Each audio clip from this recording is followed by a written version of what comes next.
কবি সুকান্ত ভট্টাচার্যের লেখা দেশলাই কাঠি। আমি একটা ছোট্ট দেশলাইয়ের কাঠি, এত নগণ্য হয়তো চোখেও পড়ি না, তবু যেন মুখে আমার উসখুস করছে বারুদ, বুকেও আমার জ্বলে উঠবার দুরন্ত উচ্ছ্বাস। আমি একটা দেশলাইয়ের কাঠি। মনে আছে সেদিন হুলুস থুলুস বেঁধেছিল, ঘরের কোণে জ্বলে উঠেছিল আগুন, আমাকে অবজ্ঞা ভরে না নিভিয়ে ছুঁড়ে ফেলায়। কত ঘরকে দিয়েছি পুড়িয়ে, কত প্রাসাদকে করেছি ধূলিস্যাৎ। আমি একাই ছোট্ট একটা দেশলাই কাঠি। এমনি বহু নগর, বহু রাজ্যকে দিতে পারি ছারখার করে, তবু অবজ্ঞা করবে আমাদের। মনে নেই এই সেদিন আমরা সবাই জ্বলে উঠেছিলাম একই বাক্সে, চমকে উঠেছিলে।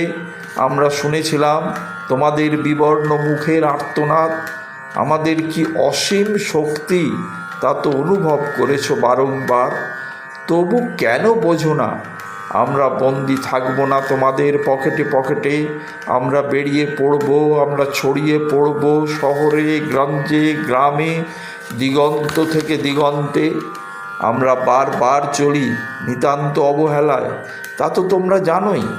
কিন্তু তোমরা তো জানো না কবে আমরা জ্বলে উঠব সবাই শেষবারের মতো। কবি সুকান্ত ভট্টাচার্য।